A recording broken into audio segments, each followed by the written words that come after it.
আজকের এই 4টা মুভি দেখার পর তুমি বুঝতে পারবা যে কিছু মুভি শুধু আনন্দই দেয় না, তার সাথে সাথে জীবনে কিছু শিক্ষাও দেয়।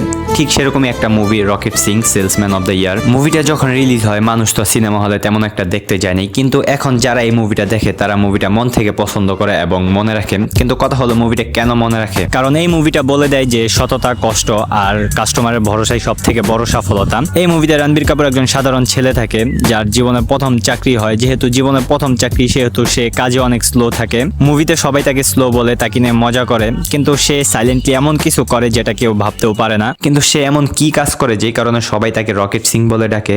এটা জানতে হলে তোমাকে দেখতে হবে movie Rocket Singh salesman of the year. By the way, my name is dad and you are watching dad on the streets. 2 নম্বরে যে মুভিটা আছে সেটা হলো দ্য পারসুট অফ হ্যাপিনেস। ভাই আমি জানি না এই মুভিটা কত মানুষ দেখছে, কিন্তু আমার মনে হয় যে যারা এই মুভিটা দেখছে তারা হয়তো নিজের লাইফ নিয়ে আবার সিরিয়াস হয়ে গেছে বা আবার ট্রাই করতেই আছে। কারণ এই মুভিতে দেখানো কিছু সিচুয়েশন যেগুলো মানুষের জীবনে প্রতিনিয়তই হয়ে থাকে। যদি খাস বাংলায় বলতে চাই তাহলে হবে যে অভাব যখন দরজা দিয়ে ঘরে ঢুকে, ভালোবাসা তখন জানালা দিয়ে বের হয়। ক্রিস গার্ডেনার যে মুভিতে একজন সাধারণ সেলসম্যান থাকে, এত কষ্ট করার পরও তার ওয়াইফ তাকে ছেড়ে চলে যায়। তার 5 বছরের ছেলে দায়িত্ব তার কাঁধে এসে পড়ে এবং তারা বাবা ছেলে দুইজনেই 1 বছরের ভিতরে হোমলেস হয়ে যায়। উইল স্মিথ এখানে এতটা রিয়েল অ্যাক্টিং করছে যে তোমার দেখে মনে হবে না যে তুমি মুভি দেখতেছো। তাই আমি বলতাছি একবার হলো এই মুভিটা দেখো, তোমার অনেক প্রশ্নের উত্তর তুমি পেয়ে যাবা এই মুভিটা দেখার পর। যদি আমাকে বলো যে এমন কোন অ্যানিমে মুভি আছে যেটা দেখার পর আমি হিল হইছি, তাহলে আমি বলবো যে এ সাইলেন্ট বয়েস। বাই হিল বললে ভুল হবে। এই মুভিটা দেখার পর প্রায় 2 দিনের মতো আমি ডিপ্রেশনে আসছিলাম। এই অ্যানিমে তোমাকে অনেক কিছু শিখাবে যেটা হয়তো তুমি তোমার রিয়েল লাইফে নোটিস করো নাই।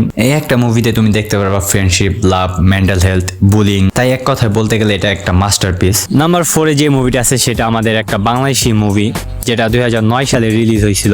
মুভিটার নাম হলো মনপুরা। এই মুভিটা নিয়ে আমি আর বেশি কিছু বলবো না, পরে আমার চোখ দিয়ে এখনই পানি বের হয়ে যাবে।